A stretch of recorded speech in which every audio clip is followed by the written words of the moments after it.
To help address the issue of should I buy a newer property or should I buy an older property? Sometimes we serve sellers and buyers, we always have this question, it's probably so old, I don't want to buy, is it a good investment and all that.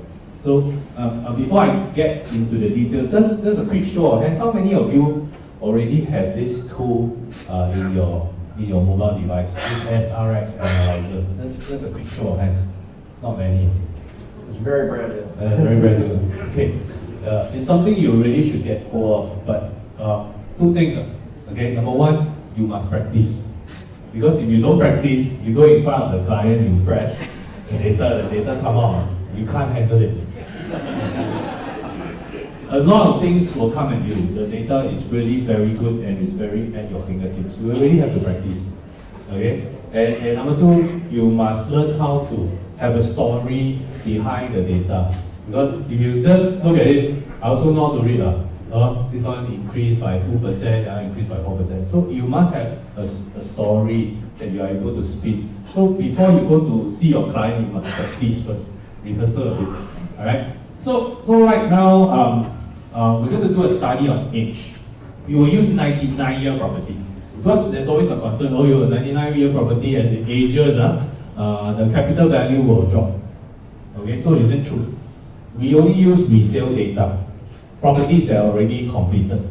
Okay, so first group is the first 10 years one, age 1 to 10. So if I TOP, okay, move in, then consider year 1. Okay, and so on. Okay, so we will look at 3 regions. So when we do the run, what you notice, okay, is the numbers you see there are all dollar per square foot, okay, according to region. Look at the core central region, you will notice that the very new ones, just TOP, there is actually a 44% premium. A lot more exaggerated compared to suburban region. So why is this so? Okay, firstly, you notice that if it is an old 99-year property in the core central region, what's the problem you will face? Who are the buyers who will buy in the prime area? The people who can pay, right? People who can pay. So therefore, you find that new ones would probably attract more buyers than old ones, people who can pay. So let's look at the opposite end, okay, the outside central region. Why is it the premium is not as high as the core central region? Why is there the gap is so little? And they all seem quite uniform, around the same range. Why? What is the benefit that you have benefited if you stay in a 99-year condo in the suburban region? How have you benefited in the last 5 years? Government land sales. Government land sales. Government land sales, each tender that concludes, is the price getting higher or lower? Higher. Alright, so you see how it works is you have a data analyzer in front of you, but you also need to be able to relate to what's happening around you. Alright, so because your buyer, your seller is going to ask you, why like that? You know? So you must be able to tell a story. Okay, let's go to the next slide. We talk about rental growth of new 99-year property versus old 99-year property. Okay, using the same grouping over the same period of time. Okay, let's look at the next slide. Alright, so if you look at the first table on top, you will notice that those in the first 10 years will fetch a much higher rental than those that are very old. Many tenants move from old to new. Okay, so it's a known fact, nothing surprising.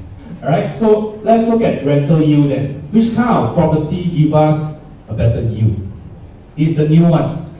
Alright, in the rest, RCR and in the OCR is actually the new ones. Why? Because rental over capital value, right? So the rent is high, okay, versus capital value, you don't pay such a high premium, alright, because it's RCR and OCR. You get a decent return of 3.99% versus 4.11%. The chart also tells you the volatility. Okay, the blue one is the core central region, and you find that it's always very volatile. all right, in the central region. When the market is good, it's very good. When the market is bad, it's very bad.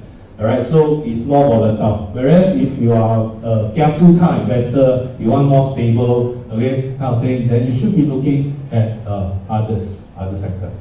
Okay, so that's the next slide, please. Okay, I purposely go zoom into one location. Okay, the West Coast area where we can find 5 leasehold 99-year property practically just next to each other. The newest one gives an annualized capital gain of 10.67%. So it's the preference for new property. What if I buy an old property? Alright, West Bay area, so old, almost 20 years old already, shouldn't buy, right? Okay, but if you look at the annualized gain, it's actually the second highest. If you compare with this cluster, okay, because of Sea Hill and Vision, it's also the closest to the park, all right, compared to all this. Okay, so let's look at the next slide.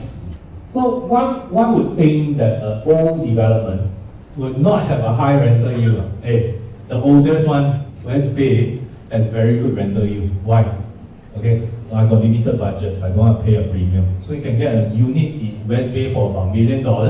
You can rent for about 4,000 per month. That gives you easily 4% return. One would think that old development can write off. Okay, but this development is not bad. Okay, so the relatively decent return. And the one who has the lowest return, but still above 4%, is Varsity Park. I think primarily because it's a huge development. It's low rise, but it's a huge development. There are a lot of units there, so there's a competition for rental. But West Bay is a mid-sized 300-unit development.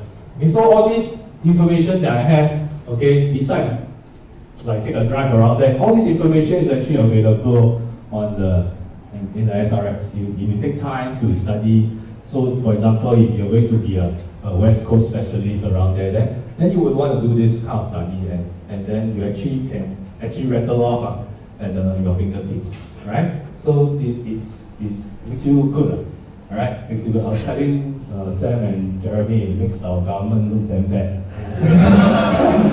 Because they've been trying to do this for a very long time. Right? Well, we put it all together. Yeah, put it all together. In the SRX. Yeah. Okay, so it's a nice tool to use, all right? And you should get hold of it, but you need to practice. Right? You need to practice, you need to spend a bit of time to play with it, but it's not difficult. It's only the story you have to tell. That's all. So you have to think of what to tell your client. Alright, so you find that the trend is evolving. Alright, I think the keynote speaker I said this morning, alright, you remember what he said? Is that it's no longer about positive thinking, about wow, I can, it's about whether you talk sense or not, right? It's whether you talk sense or not. And you don't talk sense by plucking figures from the sky. You talk sense by using actual data, live data, and you interpret and you spin a story from there. And your story has to be logical, right? So that's how we use the tool, right? Thank you very much.